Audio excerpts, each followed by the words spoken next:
Donnez-nous un autre corridor à travers lequel le Mali peut gagner facilement les nourritures, les denrées alimentaires. Montrez-nous. Ce n'est pas le Burkina Faso quand même. Ce n'est pas le Niger quand même.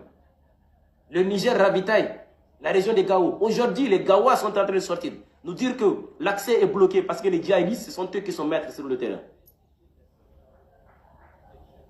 Tonton Abdoulaye Diop, c'est vraiment triste. Hein? C'est vraiment triste. Et je n'aimerais pas être à votre place aujourd'hui. Et beaucoup de jeunes Maliens pensent de la même chose que moi. Nous ne souhaiterons pas être à votre place aujourd'hui. Parce que nous savons que ça finira en queue de poisson. Même si vous passez 40 ans à la tête de l'État malien, tôt ou tard, ces erreurs vous rattraperont. Ou soit vous allez faire le choix d'aller demander pardon plus tard. C'est comme ça. C'est les lois de la nature. Hein. On ne les viole pas et que nous ayons la paix. Ateke. Ça. Vous voyez quelle source, comment dirais-je, vous voyez quelle voie qui puisse apporter quelque chose au Mali. À part le chemin Dakar et puis Côte d'Ivoire chez nous. Vos activistes alimentaires sont là en train de mentir. On dit que la Guinée a spécialement créé un port pour le Mali. On dit pont au port Soundiata Keita. Vous savez très bien que le port de la Guinée est plus proche de Bamako que le port du Sénégal.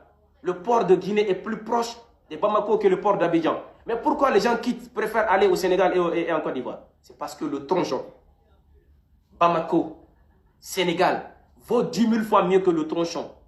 Bamako, Guinée. Bamako, Côte d'Ivoire vaut 10 000 fois mieux que l'axe Bamako-Guinée. Parce que là-bas, ça ne va pas.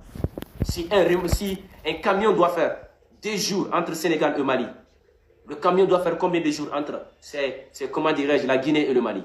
La route est impraticable. Les chauffeurs préfèrent, ne veulent même pas aller là-bas. Encore, la Mauritanie, c'est la même chose. L'axe est impraticable. Les gens ont peur d'y aller. Et vous êtes en train de faire endormir les gens. C'est quoi? C'est quelle base? Vous pensez que les gens ne savent pas ce que vous êtes en train de faire? Les gens savent que vous ne les écoutez pas. Et ceux qui sont de l'autre côté sont impuissants de vous suivre. Bon Dieu, donnez-leur la parole. Vous saurez ce qu'ils pensent de cette histoire. C'est comme ça. Et nous autres sommes fatigués. Nous ne voulons plus parler du Mali. Faites-en ce que vous voulez. Faites-en ce que vous voulez. Nous nous asseyons et nous regardons. Et nous savons que le temps là, c'est l'autre nom de Dieu. Il remettra tout le monde à sa place. Et il guérira toutes les maladies. C'est comme ça. Aujourd'hui, on est faible. On ne peut rien dire. Si ce n'est que ces vidéos-là. Mais Dieu seul sait. Si nous autres sommes contre notre pays ou si nous ne sommes pas contre notre pays. Dieu le sait. Voilà pourquoi on se dit souvent, il faut arrêter. Dieu sait ce que nous aimons pour notre pays.